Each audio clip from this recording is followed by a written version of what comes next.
Welcome to my budget deck channel where I try to make decks as cheap and playable as possible. So if this is something you'd be interested in, why not subscribe?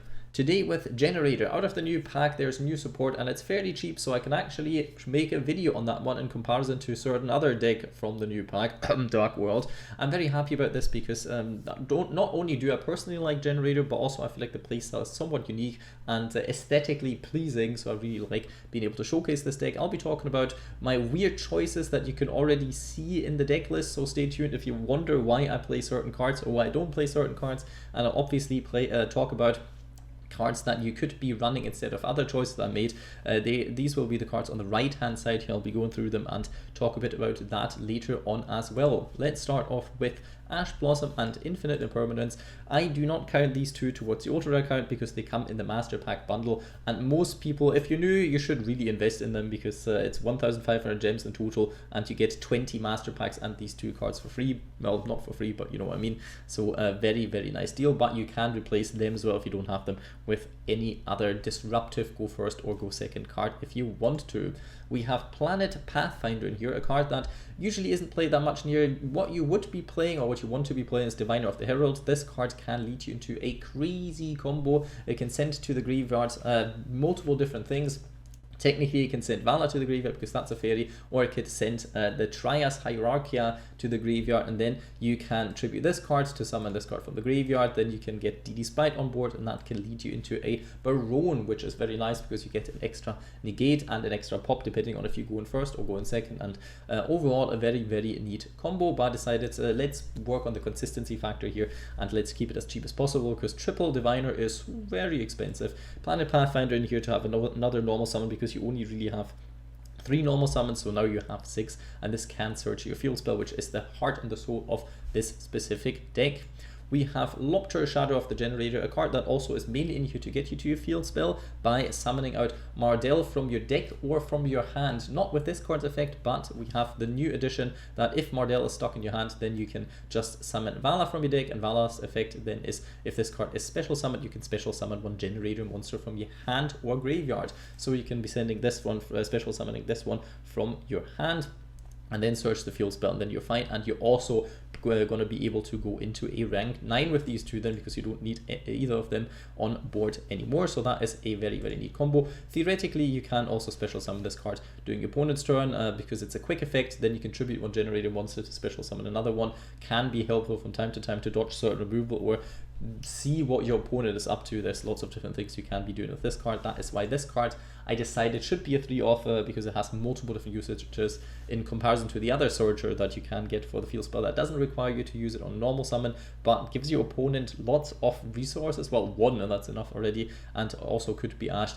which is boss fight. That's why this card is only in here at 1, but later more. We have 1 Mardel in here. You can run this card 2 or 3 if you want to, because it's not that bad anymore if it gets stuck to your hand, because you have multiple ways of getting rid of it in your hand and utilizing it from your hand. So that is absolutely fine if you play it on multiple, because you can summon it out of your hand fairly easily, or you can tug it back into the deck, and this card searches some stuff. So very neat card. You can also, in theory, if you don't have Loptr and you have played plant decks before, you could be playing Lone Fire Blossom instead of Loptr. If you have that, then you don't even have to invest into any Generator stuff. Then you can just go into Mardel with that, because this one is a plant monster. So, you know, keep using your resources as well as you have them. So that's quite nice. One of the cards that you won't see in any other deck really is this one. I'm not even going to try to pronounce the name. It's a rekindling target in theory, so it's quite hilarious actually, and it is a monster with 3100 attack, and that can be helpful because I do run a very control focused variant, and that includes a certain trap card that shuts down lots of stuff that you and your opponent can do, and then at high attack point monsters help a lot, and that is Tyrant's Tirade. This card, or Tirade, whatever, I'm not a native speaker, I don't need to know.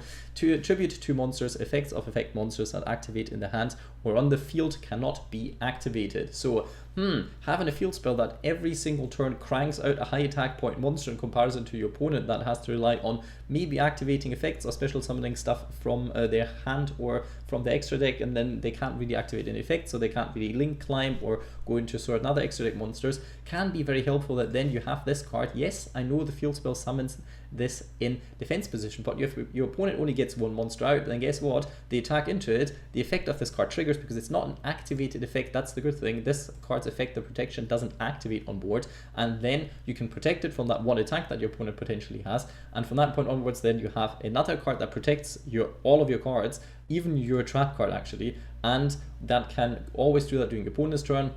And also that has 3,100 attack points, so you can slowly outgrind your opponent with this card. Quite a neat combo, doesn't really get off all that much because obviously you have to hard draw this card and then you have to keep this combo going, and your opponent actually has to only be able to be getting one monster on board, which you have different cards that ensure this from time to time.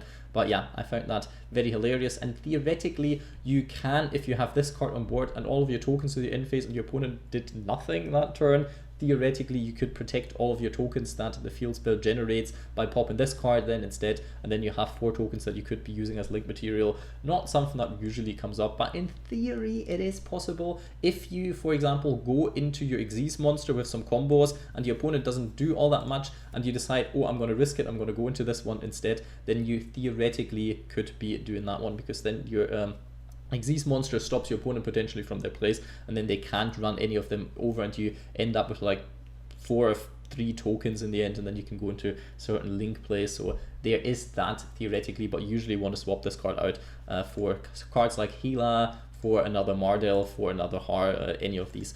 And you don't need to run this, but that's just a little, well, spicing it up a little bit since this is a budget deck and we want to keep it cheap anyway. Double Nidhogg, this card is good against your opponent's special summons.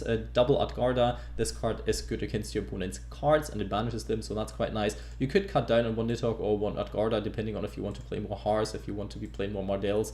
You don't need to run that many of them because we have ways of getting them back, so it doesn't matter all that much. But I want to have a certain amount of level 9 monsters in here, of generator monsters in general, because we have boss quest, and boss quest is another way of searching your field spell. So having a generator monster in your hand, it isn't only a brick a lot of the time, it can also be a possibility, especially since Vala also summons monsters from hand, and that can get you into your Xyz plays. So yeah, that is that. One Harr you could run 2 if you want to, but for the budget version 1 is enough. If it doesn't get banished, then you can constantly get this back with multiple different effects.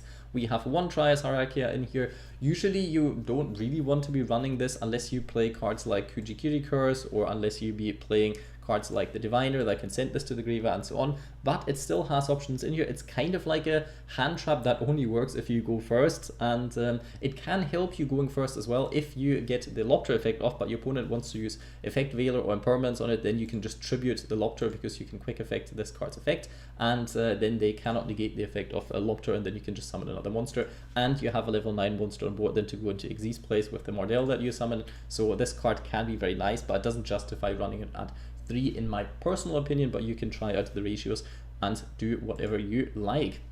We have Vala in here, a card that is new, and for some reason is a normal rare. I mean, I'm not complaining, don't get me wrong. Very, very nice card. You can use the effect from hand or from the graveyard. You have to discard one generator card from your hand to the graveyard. It happens. Then you can special summon this card, banish it when it leaves the field, but we circumvent this by going into Xyz place. And if this card is special summoned, you can special summon 1 generator monster from your hand or graveyard. So this is the card that you can use to get certain cards out of your hand. So very, very neat card in general. 1 Raigeki, because sometimes you have to go second, and your games can be quite grindy, so I feel like a board wipe is definitely a good option, and you get this card for free, so you don't even have to craft it. We have Generator Boss Quest, a card that will be searching your boss stage by shuffling back any other generator card. It can trigger Ash Blossom for your opponent, which can be quite nice if you get them out, and it can also search you one other neat little card, because usually you don't want to search another boss fight, even though you can, because theoretically then during your opponent's turn you can get 2 monsters out, and that can be quite nice, but you also give them another card, and yeah, can be problematic. Another card that I really like and that I feel like is somewhat underrated is Generator Boss Room, a card that helps you get your field spell effect through. If your opponent Ash Blossoms it, for example, then you can just be like, nah bruv, you're not doing that one, and then they draw a card. Yeah, they replace the hand trap by another card, but you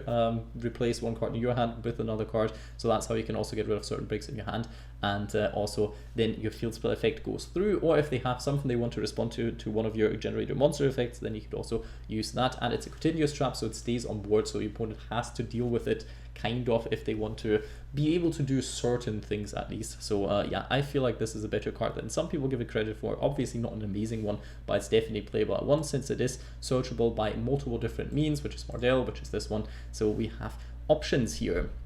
Talking about options, Path of Prosperity gives us many, and this card deck lives on consistency, especially since terraforming is now banned and we don't want to be running Metaverse, because Metaverse does very little for this deck, because yes, you get the field spell up during your opponent's turn, but the field spell only triggers when your opponent draws a card, and after the draw phase, you are very reliant on your opponent then using effects to draw cards, and if they have a deck that just doesn't, or if they kind of know what you're up to, then theoretically they could be playing around it, and it can be a bit tricky. So I don't rate Metaverse in this deck that much.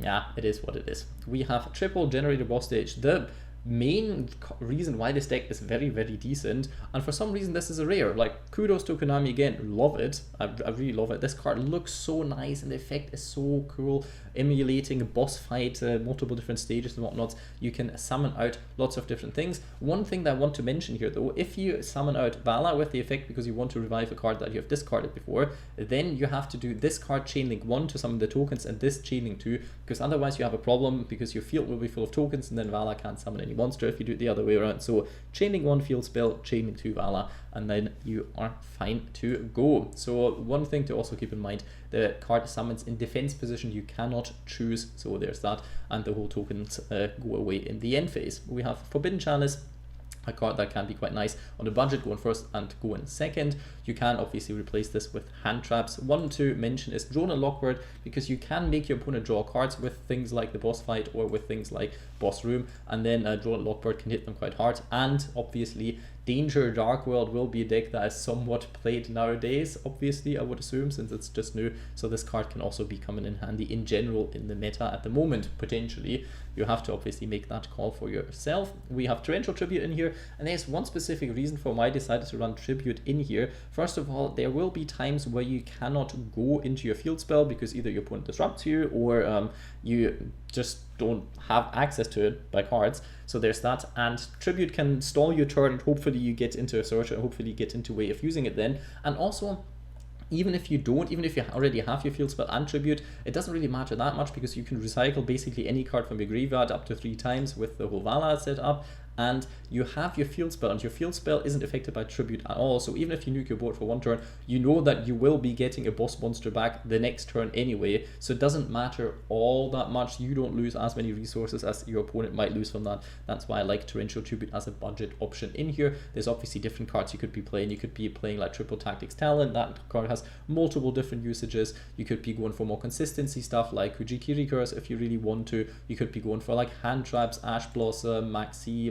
also shuts down your opponent's play from time to time. You could be going for Kaijus. There's plenty of stuff that you could be going for. This one, we have Infinite Impermanence in here. Another kind of tech card that I like in this deck is Ballista Squad, because you will be left with 1 token that you don't use from time to time, and then you can just tribute it with Ballista Squad and get rid of any card your opponent controls. I wish it was any card on the field, because then you could turn off your own Tyrant Seidhr, but you can't. It is what it is. Sometimes that can be a neat tech card here, but obviously can also be swapped out for different disruptive cards or for more expensive cards if you want to. 1 Generator boss fight, I would say like 2 might be the sweet spot of this deck, but 1 is absolutely fine in the budget environment, and I don't love this card. I know why it makes your opponent draw, because so you can trigger boss stage instantly, but you still give your opponent extra resources just to get 1 negate on board. It's a bit annoying, so I don't rate this card as high, but it can help you and it is searchable, so I did decide to run 1 of them anyway. Although you talked about Tyrant Seidhr, a card that you don't have to play. In no way you have to play it, but I like this playstyle a lot, and it kind of intensifies the whole, oh, this is a boss fight, because you turn off crazy effects and whatnot. It feels very interesting, but you don't have to be playing it. If you have to, you can play World Legacy Monstrosity as well, because this card can help you with certain extra deck stuff. You can special summon level 9 monsters from your hand, or target one if you already have it on board. Since this is a quick play spell, you can special summon different ones from your deck, but destroy them during the end phase. So if you use it as a quick play spell during your opponent's turn, you can't use it for Xyz material then the next turn. But yeah, this card very, very strong in a level 9 monster focused deck, especially now that Vala is out and you actually have reasonable plays besides Loptr to go into level 9 monsters during your first turn. So Monstrosity can be super helpful and can also help you with, like, if you decide to run Kaijus, the level 9 one obviously makes a lot of sense. already talked about Boss Room, very, very interesting card to be including in here. Let's talk about certain other options that you have for the extra deck. Obviously, Zeus is a card that you can be running because you have access to level 9 or rank 9 Xyz monsters. Talking about this is probably one of the better ones. Enter Blatnir is also an option.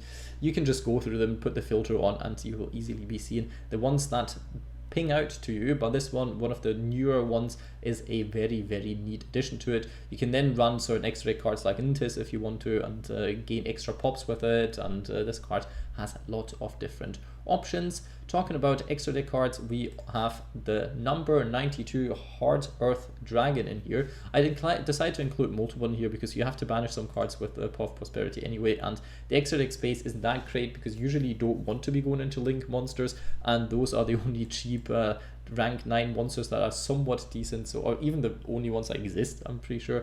So yeah, there's that. The only thing about this card is it takes 3 level 9 monsters. Not impossible, but it's not as easy as it could have been. So yeah, the effect very, very nice if you get it off, but it's not that easy to go into. Then we have 9 Lives Cat, a card that only takes 2, has a nice defense stat, but effect wise is decent-ish. You can get 1 monster from your graveyard back, special 1 monster in your opponent's graveyard, can be somewhat nice, and your opponent cannot target other monsters you control that were special summoned from the graveyard with card effects. So that is somewhat decent from time to time. If you in the later stages want to get like a Harr back and you run out of options to do so, then this card can come in clutch, and you only need 2. If you need any monster to go into with Vala, so this card doesn't get banished and just goes back to the graveyard, then yeah, this card is the one to go into if you already used your Generator cards. Talking about that, Leviathan, the new card, very, very neat because you can rip 2 cards from your opponent's board with this one if you tribute it, then go into Jormungandr. Finally, you have a use for this card. This card was very useless beforehand, I feel, but now you can actually use it in combination with this card. So usually what you want to be doing is theoretically be playing like 2 of each of these if you have the space, and if you have them, then that makes a lot of sense because then you can just do that again at one point with Vala, so a very nice combo. But 1 is fine for now to get a feel of the deck, see how it works, but I would definitely say you need to include 1 of these 2 because this is a very, very massive play with the new card. I decided to include Backup Supervisor just because 2 monsters is so generic that you can use it with the tokens if you keep them alive with this one. Then Geonator Transverser, very, very good budget card. I decided to put Protector of the Agents in here because you do have access to fairy monsters with Loptr, with Vala, and with Trias, so theoretically that can help. And if you get the tokens alive, they're also fairy monsters, so in theory you can go into this, then you can tribute 1 fairy monster and pop 1 card your opponent controls, so could come up potentially, who knows. Decode Talker, Power Code Talker, Raster Liger, play any good Link monsters that you have, if you have them anyway, but Link monsters aren't really the playstyle of this deck anyway, so it doesn't matter overly, but I guess an X-Axis Code Talker can come in handy from time to time. Let's move it to the rating section. Power level, the strength of this deck, rated out of 5, and I would say a fairly solid like 3 out of 5. It's not amazing, you can set up like 1 to 3 disruptions with this deck, so there's that, but it depends on what your starting hand looks like, very depending on what your opponent draws, and it sometimes feels a bit iffy because the whole deck obviously works around the field spell. If you don't have any access to it, then you do break from time to time. Obviously you run lots of level 9 monsters in your hand that you can't really use, and you know, when it gets going, it can be really, really powerful. It lacks certain go second ability, and the go first boards aren't crazy, so I would say like a low-ish 3 out of 5 because it's still decent, especially with the new cards. You have lots of different plays and it's a lot of fun, so yeah, low-ish 3 out of 5 is definitely a fair assessment of this deck. Talking about consistency, and here I have to say I'll give it a high, very, very, very high 2 out of 5. Could say low 3 out of 5, but I feel like this is one of the decks that solely rely on one specific card, and then you can't expect like a crazy consistency anyway. So yeah, I would say very high 2 out of 5 because you have plenty ways, like 12, 13 ways of potentially getting into your field spell, but there will be times where you won't be able to, and also you might have times where you are stuck with a handful of level 9 monsters that you can't do anything with, so that's something you have to be dealing with. It is what it is. Sadly, it's a bit annoying, but in the end, that is what the cookie crumbles, or whatever you want to say. We have the last category here, and we have a budget value. Budget value of this deck, I would give it a low 45 actually, because this deck can not only be splashed into certain different variants. I've seen like live twin versions, I've seen multiple different ones. I think I've tried a Megistus one at one point, and there will be some on this channel, don't get me wrong. There will be different Generator versions on this channel, because this deck is amazing. I love it so much. So yes, you can do lots with it, and since it is very cheap to play already, what you need like 3 ultra rares, and you need like what 5, 6, 7 super rares if you want to be playing it. Very cheap, definite 4 out of 5. The only way it would be able to go up to a 5 out of 5 would be if it was like a crazy powerful engine that's like nearly meta relevant, but that is not what it is. But it is a very decent deck at that. Shall we have a look at some replays? Going first here, we have a bit of a playable hand at least. We have access to our field spell, we have access to lots of different things depending on Pot of Prosperity. Obviously, we kind of have to play around an Ash Blossom a little bit because we don't have the field spell just yet. We have a boss stage if they have an Ash Blossom for a field spell later on, but let's see what the Prosperity can get us. We have Ballista Squad, we have one Generator monster, we have Loptr, we have Raigeki, and we have Infinite Impermanence and a boss stage. I decided to go for the boss stage here, which was probably the wrong call. I think I should have gone for Infinite Impermanence because I am going to be activating Boss Quest anyway, get this card back, because if I would have gotten the level 9 monster, yes, I could have gotten into the Xyz monster, but the problem is then I wouldn't have had any access to boss stage, and the boss quest would have been a dead card in hand as well. Like this, if I would have gone for Infinite Impermanence, I would have still got the boss stage here and even the trap cards, and we would have been absolutely fine. Now I will have access to 2 boss stages, or I keep this card and do nothing with it, so a bit problematic. Should have probably gone for the Infinite Impermanence here, would have made more sense to me, at least at this point. So we'll still deal with whatever we can. I still activate boss quest here. In the end, I was quite anxious that they do have an Ash Blossom and then Ash Blossom my boss quest, and I cannot get into the boss stage. Now I have multiple in hand. It's not great, but yeah, we can deal with it because we have like 2 disruptions now, and we have our protection-ish. So we have the boss room as well. Summon Harr here because that's the card you mainly want to be summoning. Omni Negate with very big defense stats. So we are very happy with this one. Let's speed it up a tiny bit. They are trying to go for some Vernasilf plays here. Let's see what they can be doing. Doesn't really matter all that much at this point because they can summon this card. I don't really care. Now I can send 1 card from their hand to the graveyard because this is the secret effect of the of Harr, because if they add 1 card during to the hand, then you can send 1 monster from the hand or field to the graveyard. They decide, but it's still a decent effect against some decks. There's some decks that you don't want to be using this against. Tearlaments, for example, not really a card for that one. But other than that, very neat effect here. And now they have to discard another card, and they are quite low on cards, and I've already seen that they discarded 2 Mantises, so I thought maybe they don't have anything good in hand anymore. They still have their normal summon, but I still can pop certain cards and can still make sure that they don't use different effects. So I thought, why not negate this here and just stop them from doing that one? And then they have the 2 Trap Tricks cards with discard 1 to use the other effect, and that doesn't really matter that much because they cannot use the second effect during the same turn. So I knew if I get rid of this one, they cannot go into the Trap Tricks extra deck monster, and then during my turn they can't go through all of the combos. So what I do is obviously use Ballista Squad here, pop the trap card because this one isn't immune to trap cards, and then they surrender because there's nothing else they could have done. If they had any response to my Harr negation, I would have still had boss room as well, could have discarded the boss stage and draw into something else. Let's have a look at a little bit of a different replay as well, shall we?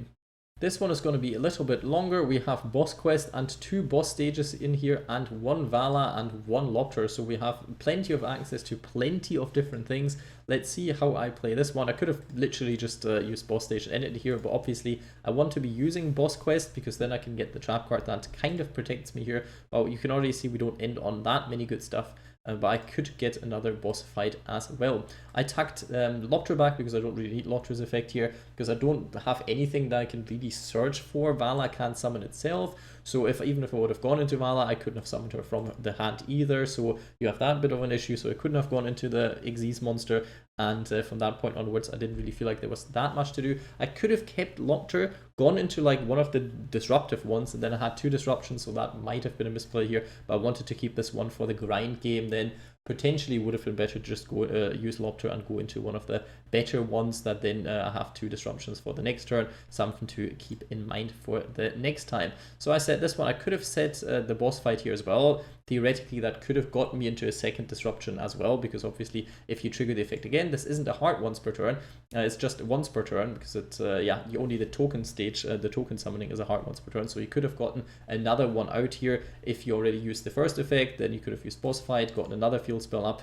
and then I would have been able to summon another one, because this card makes your opponent draw one card, so you would have had a second disruption. Can be nice, but obviously you give them a card, and I would lose access to my third boss stage, so all of them would be in rotation. That can be somewhat dangerous if you're playing against certain decks with Dark World that have like some hand destruction stuff that I did not want to risk it, but obviously would have made sense that to at least set the card. You know how it is. Going into Harr here, they try to negate this effect already now. I don't know why.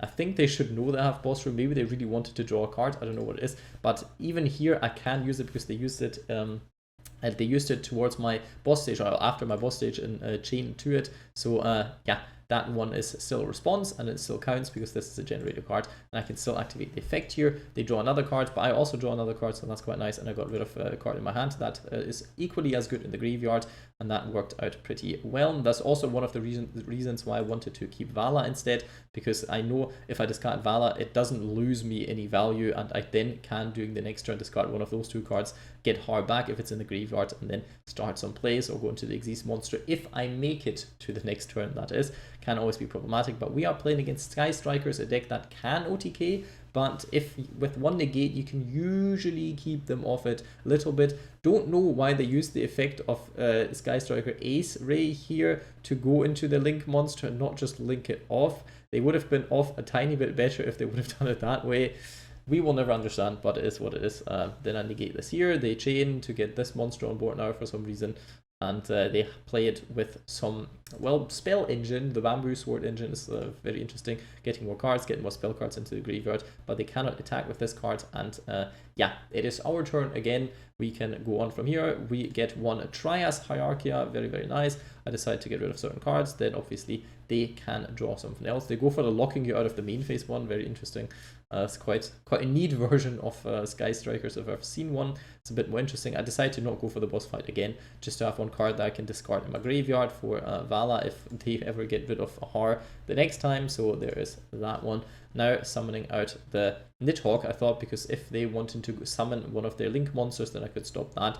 Yeah, it doesn't really matter. I could have also gone for the one that banishes in the end. It is what it is. This should be fairly decent because they usually don't have that many plays unless they can get rid of some of my monsters. And here I make a big mistake. I should have just negated this one. I forgot that if they have enough spell cards, they can also get rid of one of my monsters. And I thought, yeah, okay, I'm just going to lose Forbidden Chalice. Doesn't really matter that much. I want to keep my Omni Negate, but then they also get rid of my Omni Negate, obviously, so that was a bit of a misplay. Should have just negated that one. It would have cost me a bit less. They go for this, and now I can't negate their Mobilize Engage, so they can add another monster tag and draw another card, draw another card. And at this point, though, I know they can be quite problematic when it comes to the main deck monsters. And for some reason, they decided to go for Rose instead and not go for their... I think they should have a third Ray in here, because Ray could have dodged out of my removal, but Rose cannot. And they don't know I have this card, so I can just tribute this, get rid of that one, and then they won't have a monster to play with. That's the negate I wanted to, the disruption I want to show off with Hierarchia. And yeah, then they surrendered because next turn I would have been able to do quite some damage. I would have been able to go into the Exist monster, which I will be showcasing in the next replay. Yes, 3 replays. Crazy, isn't it? We are going first again. Oh, wonder who would have thought. One Pot of Prosperity again, one boss quest again. So we have access to the field spell in plentiful if we even excavate another one way with the Pot of Prosperity here. We have Torrential Tribute, and we have Mardel in our hand. Not that great, but there's plenty of ways to get it out of our hand, so that's fine. Obviously using Prosperity first to see what we can get into. There's a boss stage, and there's plenty of other stuff. I should probably be going for the Vala. I'm not sure what I decide to do. Yes, I do go for the Vala, of course, because with that one we can now showcase the Exist place, and we can search the field spell anyway, so we're absolutely fine. Yes, boss quest is a bit... it's not in use in our hand, but that is still absolutely fine. Could have been problematic, obviously, if then they had an Ash Blossom during our turn, because then we can't respond to it, because boss quest would have searched the continuous trap card. But it is what it is. Can't have it all the time. We have the Exist monster now. We have Torrential Tribute, and we get another Harr out here. So we have plenty of place and potential searchers for the next turn if we draw into any Generator monster again, if they get rid of our field spell. So all in all, a very nice board. They go for the set 3 and then activate the monster effect. Doesn't really matter because we can activate this card at any point, but obviously I did not want to let them go into this effect because I know what trap tricks can do, I know how they work, and I don't want them to get into a link monster. I definitely don't want them to search a specific card that then they could use again to go into certain further cards. So what I do here is I obviously negate this effect because yeah, don't want them to do this, and they didn't go for the trap, they didn't have the trap, and at that point we can clear up their board a tiny bit. I do make a mistake here. Keep in mind, you have to instantly select 2 cards. You can't, some effects make you like choose one and then choose another one. This one makes you choose them all at once. That was me not being able to operate Master Duel. I would have been able to suck up 2 of their cards instead of 1, which I should have done because then they would have been left with 1 trap card. And theoretically, I can negate this because this is a Generator monster, this is a Generator monster. So if I lose my whole board, I could have negated their last trap, and that would have been quite funny as well. Now we have a bit of an issue that they still have 2 trap cards left, and we drew into another boss quest, so that does very little, unless, of course, we have our combo here, because this card can special summon itself as well, so that's not too bad, and then we can get Mardel back, and from that point onwards, we could theoretically do quite a lot of stuff. They had Torrential Tribute, a card that would have potentially gotten rid of at that point, but since we had 2 Generator monsters here, it didn't really matter all that much, because we can just negate that effect, and we would be absolutely fine. Get Mardel back out, Mardel then searches the cards, and from that point onwards, we were looking quite comfortable, I'd say. We still had Utgarda during the next turn, could have banished their monster they would have gotten out to prevent them further from going into the trap tricks plays. And yeah, you can see you can snowball a little bit, but the deck is kind of slow. There's not that much of a good way to OTK if you don't play Monstrosity, and yeah, it's a bit difficult from time to time, but you can see it can be somewhat oppressive at times. But you have also seen some of the weaknesses, some of the hands that maybe don't produce all that much, and where you had to be kind of lucky to be playing against another control deck that might not be as cruel to you as some other decks would be. And obviously no go second replay, because go second with this deck is actually not that great. Who would have thought? It's the same with most budget decks, because you do be lacking those hand traps. Hope you enjoyed the video. Leave a like, comment, subscribe, but most importantly, I hope you have a nice day.